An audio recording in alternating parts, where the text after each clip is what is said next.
새해의 부동산 시장 현장에서 어때요, 느낌? 이게 아마 그 2008년 금융위기 때 분위기와는 비슷하게 흘러가고 있다. 공사 중단된 현장이 또 많다고 들었거든요. 재건축 재개발이 쉽지는 않은 시장이다. 더 큰 문제는 공사가 멈추면 계속 비용이 올라간다는 겁니다. 분양가가 제정신이 아닌 데가 있어요. 터무니없이 올라간다. 광진구의 32평이 분양가가 얼마일 것 같습니다.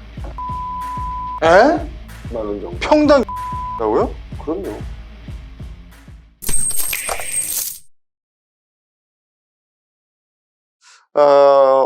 새해의 부동산 시장 녹록치 않아요? 현장에서 어때요, 느낌이? 글쎄 현장에서 느끼는 뭐 공인중개사분들은 네. 정말 거래가 없기 때문에 네. 야 이렇게 어려운 것은 20년 만에 처음이다라는 분도 있고 네. 이제 21년에 20년에 굉장히 그 거래량도 네. 많고 호황기였지 않습니까? 네.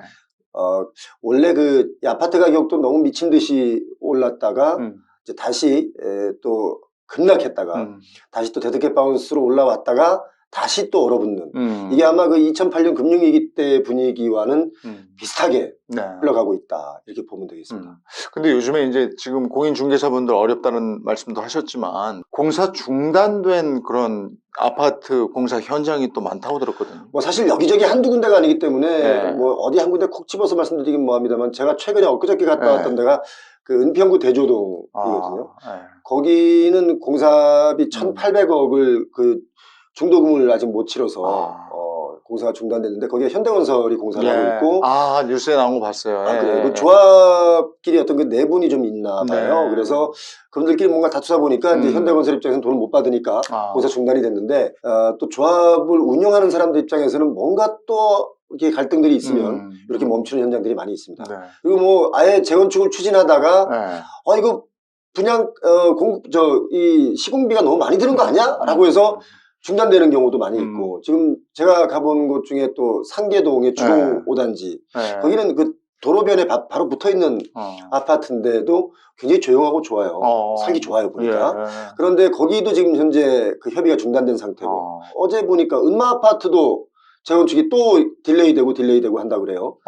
계속 뭔가에 이제 아무래도 이제 사유재산이다 보니까 사유재산들을 모아서 뭔가 협의를 이루려면 갈등이 생길 수밖에 없죠. 단지가 크면 저마다의 목소리가 있기 때문에 참 힘들더라고요. 저기 잠실주공 5단지 아시죠? 거기는 이제 재밌는 건 뭐냐면 이걸 좀 재미있게 들으셔야 돼요. 뭐냐면 예전에는 그 잠실 그 대로 쪽의 아파트, 그러니까 지하철역과 가까운 아파트가 비쌌어요.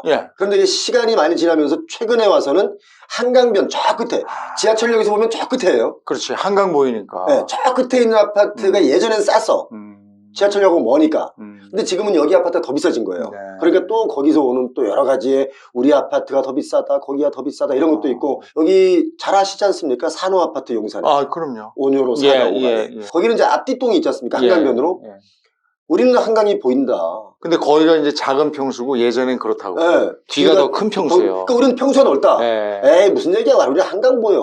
이제 이런 갈등이 있다 보니까 지금 재개발 재건축 그 안전진단도 풀어준다고 하지 않습니까? 그런데도 불구하고 재건축 재개발이 쉽지는 않은 시장이다. 공사비 갈등. 그다음에 이 공사비가 오르긴 올랐지만 또 사실 공사비가 올랐다는 이유를 가지고 분양가가 너무 비싸게 부릅니다. 솔직히 말이 안 되는 가격들이 많이 있어요. 공사비 올랐다 이러면서. 공사비 올랐으니까 우리 이럴 때다 하면서 더 올리는데 생각보다 더 비싸게 올라간 것들은 그 시행사의 이익치거든요. 이익을 극대화하는 것은 뭐라고 할 수는 없겠지만 요즘 같은 정말 많은 분들이 아파트 대출을 받아서 집을 사는 이 시기에 시공사나 시행사의 이익만 쫓다가는 대한민국 정말 큰일 난다. 아이고, 근데 어쨌든 공사가 중단되고 이러면 거기에 공사비를 부담해야 되는 조합원 측도 힘들고 힘들죠. 그리고 또 한편으로 힘든 분들은 거기서 공사하는 분들 있잖아요. 그 이제 근로자분들. 그러니까 건설 근로자분들은 돈을 못 받죠. 일용직이잖아요. 일용직인데 이제 공사가 멈추거나 이분들 왜 건설 근로자분들이 가장 좋은 날이기도 하고 또 싫은 날이 뭐냐면 비 오는 날이거든요. 근데 지금 그분들의 경우 대조동에 또 재미난 일이 있었어요. 이제 공사가 멈추니까 현대건설 측에서 이제 인부들에게 그랬죠. 잠시 대기하라. 왜냐면 또 금방 돌아갈 수 있으니까. 근데 어디 그분들 대기할 수 있습니까? 다른 현장에서 또 일을 해야지. 오늘 일당 보는데 일당이 그분들의 급여지 않습니까? 그러다 보니까 이건 또 뭐 대기업의 갑질이냐 뭐 이런 얘기도 나왔지만 아무튼 그 문제는 좀 수면 아래로 내려갔고 더 큰 문제는 이제 공사가 멈추면 계속 비용이 올라간다는 겁니다. 네. 이게 피해가 고스란히 조합원들에게 전가된다. 그러니까 이게 돈이에요, 돈. 올려달라는 거고, 우린 더 이상 부담 못 하겠다, 이거고, 그게 이제 해결이 돼야지 공사가 다시 재개될 텐데. 둔천주공에서 배웠듯이 사실 시공사와 싸우잖아요. 네. 결론적으로 시공사가 이기는 걸로 끝납니다. 그래서 시간을 그렇더라고요. 길게 끌면 끌수록 뭐 마음대로 해라. 근데 이렇게 되면 이제 주민들 입장에서 분담금이 올라가 버리니까 어떤 분들은 분담금 감당이 되지만 어떤 분들은 정말 안 되거든요. 근데 그러면 거의가 어떻게- 안 돼요. 그러면 그분들은 어떻게 현금 청산하라는 거예요? 어떻게 현금 하나요? 청산할 수밖에 없죠. 와, 팔고 나가야 되는데 그러면 대조동에 갔더니 네. 21년에 그러니까 입주권 네. 조합원 입주권이 피가 한 7억 5천까지 갔다가 지금 3억 초반대로 내려왔어요. 아유, 반으로 떨어졌네. 반 떨어진 거죠. 네. 2년 만에. 네. 그리고 또 실제로 그 상계주공 5단지의 경우는 그 지금 현재 아파트 거래가가 제가 체크해 보니까 한 4억 5천 선, 네. 뭐 한 5억 선도 거래됐다가 내려왔고 이게 한 8억 선도 거래가 됐어요. 21년에는. 근데 지금 4억 5천 선에 거래되고 있거든요. 근데 거기 분담금이 많게는 6억까지 예상하고 있어요. 뭐 적게는 5억까지 예상하고 있고. 그런데 4억 5천짜리 집에 내 집을 새로 짓는데 분담금을 6억 내라고 하면 네. 그 6억이 있으면 합치면 10억 넘어가지 않습니까? 그래 말이에요. 그럼 딴 데 이사가지 이 사람아 이런 사람도 있는 거예요. 네. 그리고 분담금이 거의 대다수의 가구들이 여유 있게 분담금을 낼 수 있는 세대는 그렇게 많지가 않다. 그렇죠. 극소수다. 네. 그렇기 때문에 지금 이런 여러 가지 공사비 갈등 문제나 부동산의 폭등 문제가 결국 우리 경제 내관을 잡고 있는 거다. 그러면 이렇게 생각해 보면 재건축이나 재개발 가지고 돈 버는 시대는 이제 끝난 겁니까? 지금으로 말하면 향후 몇 년간은 끝났다고 봐야 됩니다. 이제 재개발 재건축에서 이익을 보기 위해서 들어갔지 않습니까? 네. 그리고 재개발 재건축뿐만 아니라 시청자 여러분 이거 꼭 알아두셔야 될 게 네. 우리가 상상하는 것보다 훨씬 크게 인구가 줄고 있습니다. 네. 고가의 이 아파트 가격을 누군가는 받아줘야, 더 고가에 받아줘야 이 사람이 엑시티 네. 여기서 탈출할 거 아닙니까? 이익을 보고. 근데 더 높은 가격에 받아줄 만한 유효 수요가 없다 라고 판단한다면 아파트 값도 지금 더 올라간다는 건 사실 어불성설입니다. 왜냐하면 지금 아파트 값을 끌어올리는 것은 공사비가 올랐다는 뉴스가 많이 나니까 괜히 덩달아 올라가는 경우 있지만 예전에는 빚을 내서라도 유효 수요가 있었거든요. 근데 지금 빚을 낼 수도 없습니다. 그렇지 않습니까? 그러니까 더 올라간다. 빨리 사라. 이거는 이제 아니다. 지금은 아니다. 네, 그쪽 사람들 네, 얘기고 네. 현실은 정말 우리가 이걸 깨달아야지 네. 된다 이런 말씀입니다. 아니, 또 하나가 지금 분양되는 아파트들 있잖아요. 강남에도 지금 분양되는 곳이 몇 군데 있다고 있죠. 얘기 들었는데 예. 그 어떻게 되어 있습니까? 지금 분양 성적이 어떻습니까? 강남은 분양 성적이 뭐 나쁘지는 네, 않죠. 네, 그런데 네. 지금 강남 뭐 이게 지금 뭐 사실 그 부분에 대해서는 제가 좀 언급하기가 어려운 얘기지만 강남의 집값이 안 떨어지는 이유는 단합을 많이 합니다. 담합. 단합이 아니고 이 담합. 이하로는 하지 네. 마라. 뭐 이런 거죠. 지금 뭐 우리가 반포에서 최고가라고 하는 지금 최근에 입주한 네. 아파트도 40몇 억 뭐 이렇게 나오지 네, 않습니까? 네, 네. 32평짜리가. 네. 그런데 사실 매물이 엄청 많이 쌓여 있어요.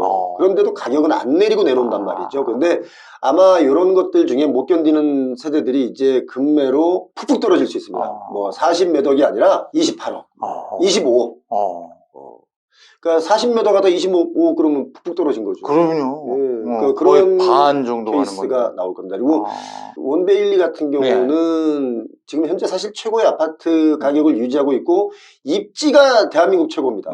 그런데도 불구하고 거기에 입주하기 좀 어려워요. 세를 주고 있는. 지금 거기 보면 찾아보세요. 전월세 굉장히 많이 나와 네, 있습니다. 그렇죠. 그래서 내 집을 갖고 있는 분들은 가격이 오르면 좋겠지만 이게 내 집이 올라도 누군가 내 집을 오른 가격에 받아줄 사람이 있어야 좋은데 그냥 내 집의 가격 호가만 올라가면 네.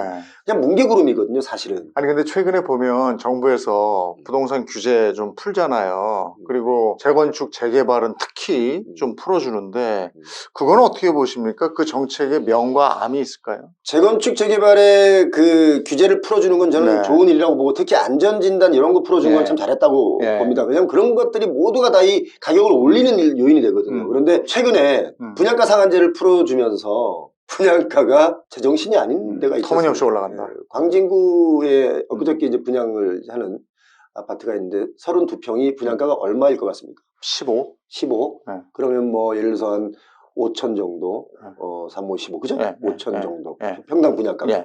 1억 1,600. 에? 원 정도. 평당 1억이 넘는다고요? 그럼요. 광진구에서? 예.